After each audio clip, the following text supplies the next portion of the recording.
Hello, hello. I guess I don't need my hoodie on. How's everyone doing? Let's see if you can actually hear me without incapacitating you. Um, I had a few different things that I wanted to talk about today, and I don't have the people joining me with them. So I don't know how I'm going to do it. I think I'm just going to start talking. We'll see. But we've been studying in Come Follow Me. We've been studying First Samuel, Second Samuel, and then First Kings, Second Kings.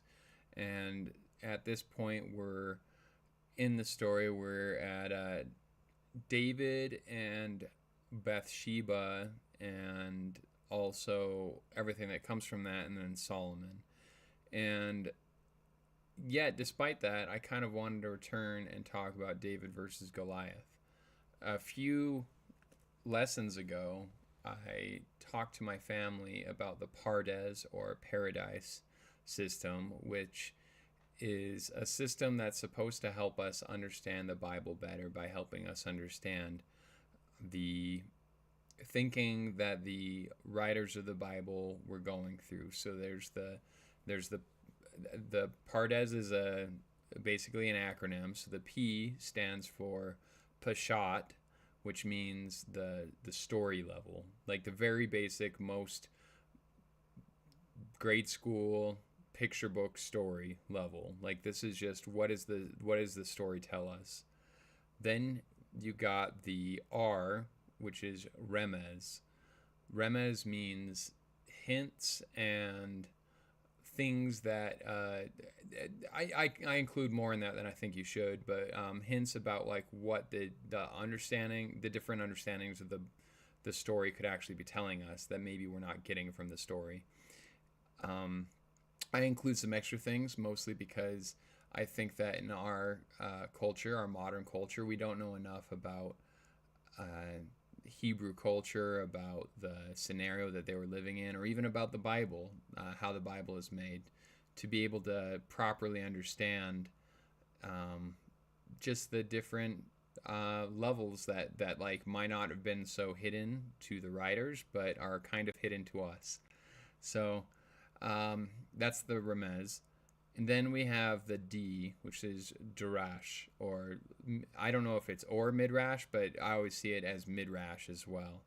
So if you read the Book of Mormon, you'll be able to see this super easily because after Mormon will tell a story, he'll kind of give his Midrash. And Midrash is a kind of, I guess I should have defined it. It's kind of like what you're supposed to get from the story. Like this is what the moral understanding of the story is.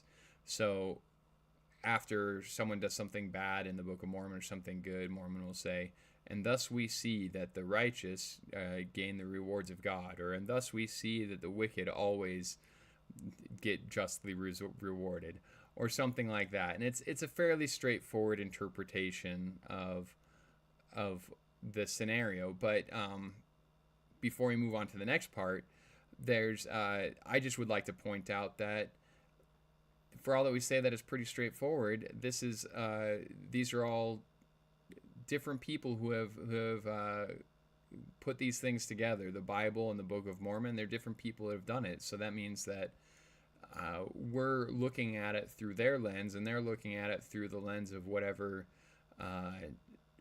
time period they're living in, and also whoever wrote it down for them, however they access the material. So it by no means is a straightforward scenario, despite the fact that basic Peshat and Darash understanding should be fairly straightforward. There's way more layers than we could possibly imagine, and it makes it very difficult for us as a modern audience to be able to say, first of all, this is exactly what they were referencing, or this is what they're meaning, and then the final part that I'm going to get into, the Sod, the ultimate letter, the last letter of Pardes. Sod is, you could call it mystical or deeper spiritual understanding.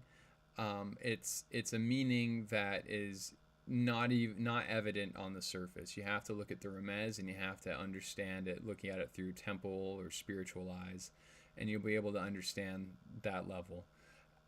I think that it's one of the most important levels. I think that as the member of the Church of Jesus Christ of Latter-day Saints, we have been missing out on that level because we, I don't know, we it's easier to approach the darash, it's easier to approach the understanding, and yet, despite that, the sod is incredibly important to us as a church and as a culture, because we talk about it all the time in the temple, and like it's what is happening in the temple, and not just what is happening, but the overall message of what we should be getting from our own temple experiences. And I think that that's and then of course, I think that's incredibly beautiful, and we just need to approach it better. But I also think that we need to take the sod level afterward and understand the remez and the darash differently. Once you've seen the sod level, you'll be able to see the remez at a much deeper level, or I'm talking the pashat and the darash. You'll be able to see the pashat at a different level, and you'll be able to see the darash at a different level. You'll be able to understand what the people might have been going through, or maybe whoever was writing it down was going through, and you'll be able to understand why the thus we sees occur. It's not just some random morals that are occurring. It's a deeper understanding of the gospel. And if anyone wants even deeper understanding of that, I think you should look into Tzedek and Ma'at. Those are deeper levels that will help you understand what was guiding the choices of this. And by the way, let's hope that I'm not muted. Have I been muted this whole time? I bet I've been muted. Who knows, though? That's why I should have checked beforehand. Either way, that would be funny. Audio capture. Let's check. Can I mute myself real quick just to verify?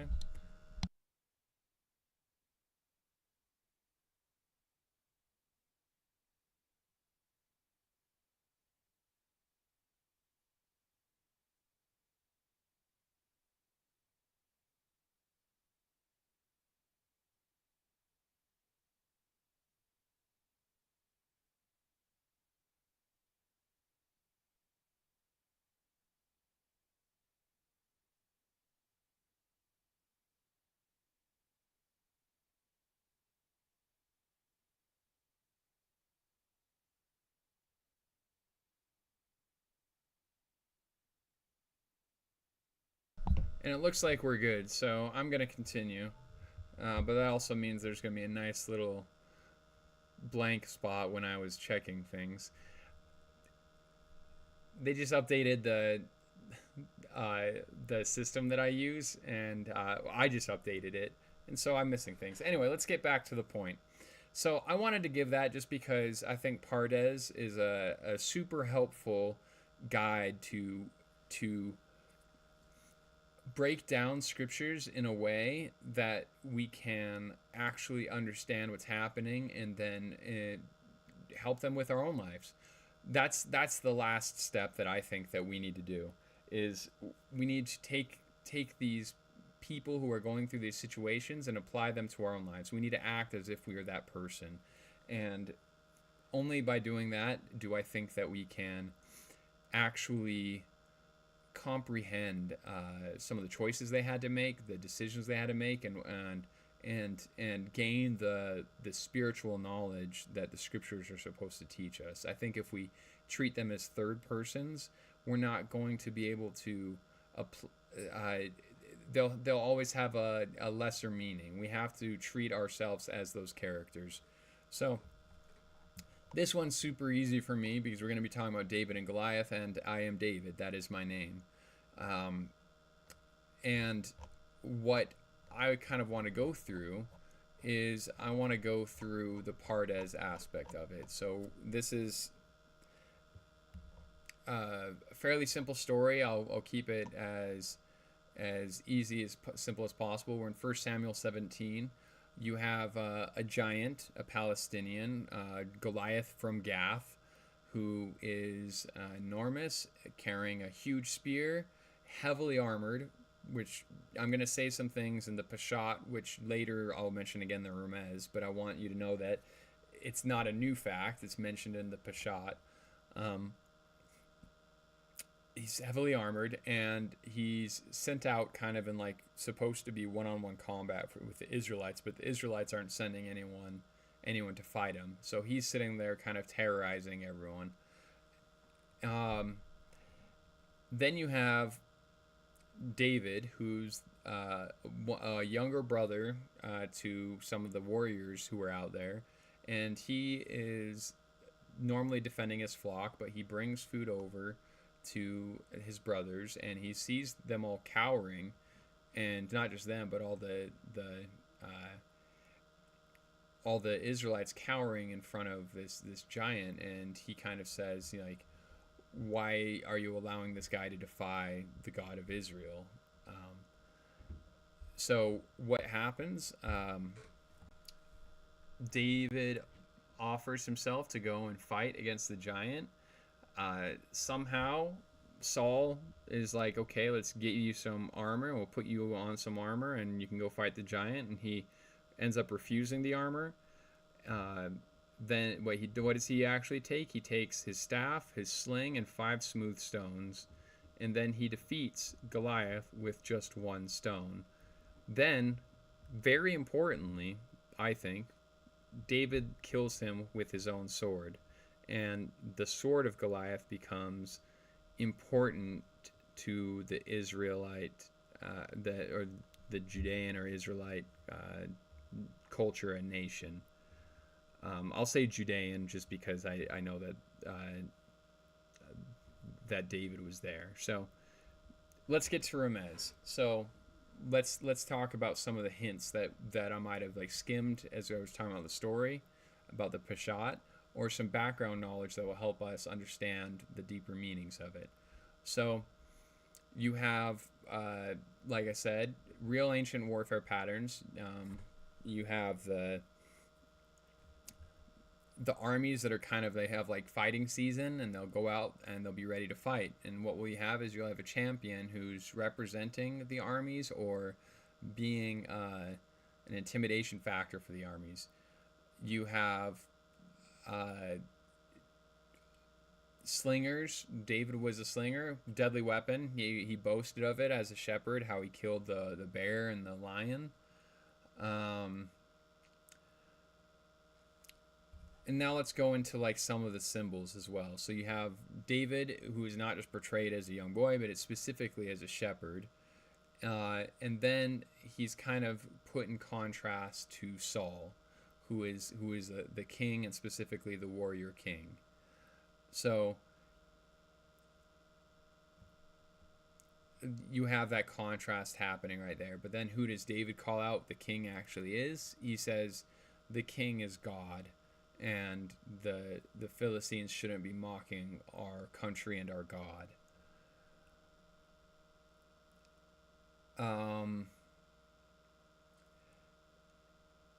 David's story, kind of like, as you look at it, there's little echoes of it in previous people in the Bible, and so you actually have to ask, what was the order that the Bible was written in? Was it written, or were the stories that were previous told with an eye to David because David was that important in the Bible? Either way, it's important to know. So, for example, Moses, he defeated Pharaoh, and he had a staff. So David had a staff as well. Joshua defeated the Canaanite kings with divine aid. Deborah and Barak defeat Sisera in an unexpected victory. So it's a lot of weak defeating strong scenarios. Once again, still in Remez, you have the 5 smooth stones. Why the number 5? 5 can mean a lot of things. One option is the Torah is 5 books. You could talk about the water and the stone because he took the stones out of the brook. They could say that there's uh, some Moses things in there as well. Moses crossing on dry land, or Moses drawing from water from the stone. Um, then you have Goliath when he gets hit with the stone. It goes sinks into his forehead. So that could echo in Genesis 3:15 about he shall bruise thy head. Um, and there's like a serpent motif at the very least. So those are some of the clues that I would like to bring up.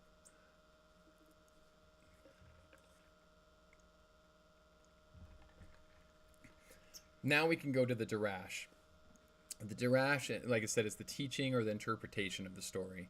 So this is the common one that I think that we talk about a lot in church, which is you have faith and you have fear. Israel is full of fear. They see size, armor, and they get scared. On the other hand, David sees a covenant of God and God's power, and he sees what God's power can do. Another darash that you could take from it is uh, David has faith in the Lord. He's developed a covenant. He knows the covenant with the Lord. He remembers it, and he's developed a pattern. The Lord delivered him out of the paw of the lion, and he will deliver him out of Goliath. Then there's also the contrast that I mentioned before about the kings. So there's Saul's failed kingship and David's true kingship. So even though Saul was physically imposing, so was Goliath. So in 1 Samuel 16:7, when Samuel anoints David, he says, God tells Samuel, the man looketh on the outward appearance, but the Lord looketh on the heart. And David had heart where Saul didn't have heart. Then, of course, there's the classic part about the armor. Why did David refuse the armor? It's because the physical armor cannot save Israel or save you or save anyone. You need God. So,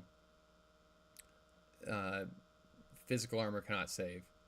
So now we're getting to a part that I was trying to talk about earlier, and I don't have tons of time right now, so I'm going to go as quickly as I can. But this is the sod. This is what I think is the most important part. So if you look across Middle Eastern mythology and I don't know how to say it, but the story of their gods, there's a reoccurring theme of a king or a pharaoh defeating a chaos monster. I'll give one example that's not quite as obviously connected, but it's very connected. The pharaoh, every night, supposedly, would have to go through, I don't know how many, 12, I assume, because there's 12 hours in the day, but he would have to go through a bunch of different challenges and defeat each challenge. And in the end, the goal was to bring the sun back, so the sun would rise for the next day. The pharaoh was defeating the chaos of the night that was trying to take the sun, and he would return it and bring it for the people. There's a bunch of other stories. I think Marduk and Tiamat is one of the more famous ones, but Baal and Yam is similar. So there's a hero that is the son of a king, and he goes and I'm going to mix the order up of the story. And he goes and he gets divine armor and divine help to go and fight a monster, usually a sea serpent, a snake, or a dragon, that is riding upon the chaos, the waters, and preventing the kingdom from being orderly and successful. And so the hero will go and they'll get a divine weapon. I think sometimes divine armor as well, but usually they're anointed and they're given a divine weapon, and then they go and fight the serpent. I'm going to phrase it like that. After they kill the serpent, then they can come back and celebrate and be given a place amongst the gods. So this is a story that's all throughout the Middle East, and we see it. Um, David's story kind of echoes this. So you have Goliath, which is a huge monster that's outside of the covenant. And while David is the shepherd king with divine authority, and David eventually kills that monster. There are some other things that echo this story even deeper if you look at it. So Goliath's armor is actually described as serpent motif. It's described as a serpent. The other one that I really like is that David's stone sinks into the forehead. In a lot of these traditions, you would build the foundation of your temple, or you'd build the foundation of the world on the forehead of the destroyed monster. You would sink it in, and it would crush it and keep it there. So, for example, in the temple in Jerusalem, there's an instance of the well of souls beneath the temple was stopped up, and I can't remember who it was. It might have been David or Solomon, but they wanted to unstop it to see what was, because there was something stopping it, and they wanted to see what was beneath it, and they unstopped it. And I think that a huge, I can't remember if it was a flood or just other things started coming, and they're like, well, we need to stopper it up again so that we don't get destroyed. And they had to throw down, I think, the name of God is how the story goes, but it's the same story, just in a different form. And of course, there's a few deep other sewed things that you can look at as well. You can say that there's a bunch of crossing of veils. So you have the wilderness where David is. And guess who else starts in the wilderness? Pretty much everyone. You have Moses, you have Nephi, Jesus at some point is out in the wilderness, and you have wilderness is, the word is midbar in Hebrew.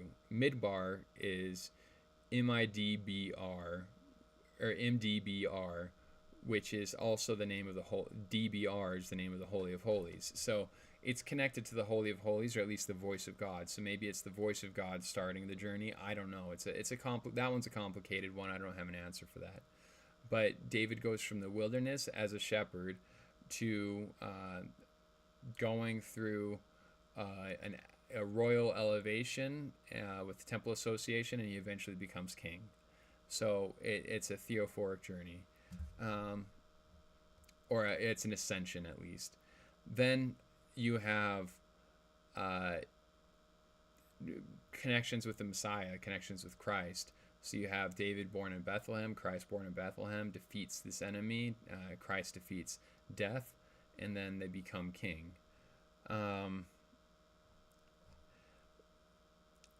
There's more, but I'm running out of time. So basically what I'm trying to get at is that there's a couple different creation myths in the Bible. One of them being the 7 days, one of them being Adam and Eve, one of them being the warrior god defeating the chaos monster.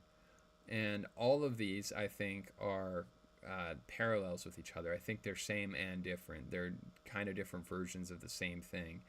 I had a million thoughts about that because there's also a million different versions of the Adam and Eve story. And so the question is, why are there so many versions of that story? But I'm not going to go in there right now because this is about David and Goliath. So I guess what I'm trying to get at with this story is by knowing that this is one of the creation stories, you can see the story of a shepherd or someone who's weak defeating the ancient monster, and you'll be able to see these echoes in the rest of the Bible, and you'll be able to see this echo also in the creation story of the Bible and in different parts of those creation stories.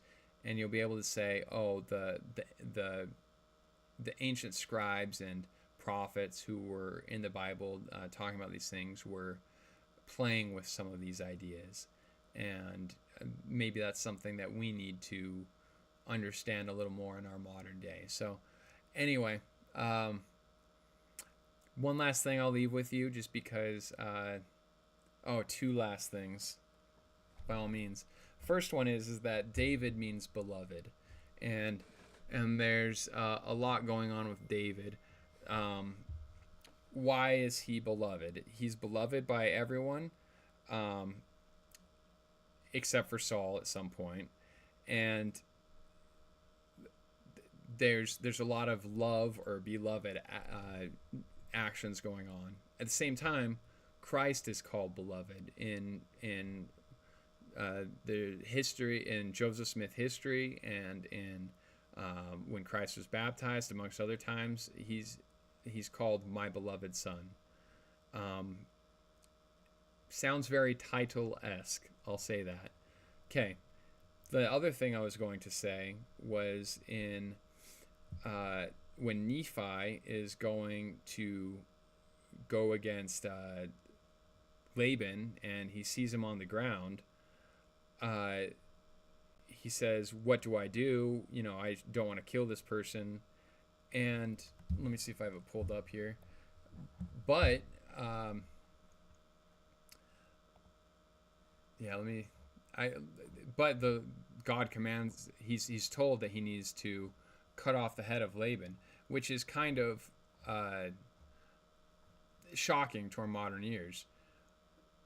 But what's interesting is that that's not a random command. That's actually an echo or a quote from David's story. So, for example, when after David kills Goliath, he says, let me see.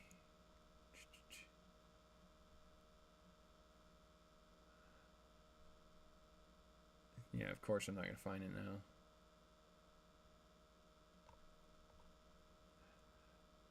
Okay, so before he kills Goliath, and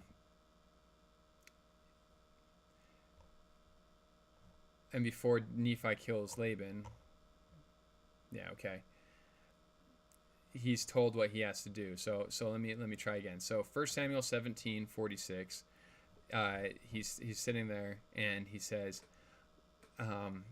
then I'm going to go 45 first, just so you kind of get the rhythm of the story. So then said David to the Philistine, Yar, thou comest to me with a sword and with a spear and with a shield, but I come to thee in the name of the Lord of hosts, the God of the armies of Israel, whom thou hast defied. This day will the Lord deliver thee into mine hands, and I will smite thee and take thine head from thee. And then continue. So 1 Nephi 4:11, Nephi against Laban, Nephi says, and it came to pass that I was constrained by the Spirit that I should kill Laban. But I said in my heart, never at any time have I shed the blood of man, and I shrunk, and would that I might not slay him. And the Spirit said unto me again, behold, the Lord hath delivered him into thine hands. That's an exact quote, basically, from 1 Samuel 17:46. Nephi is hearing the story of Goliath in his fight against Laban. It's an echo, and it's something we need to be aware of. So anyway, that's all for right now, but I just want to leave you with the view that everything is the temple. Make sure you're reading the temple into the scriptures, and you'll be able to see and make more understanding of your own temple experiences and your own experiences trying to approach God.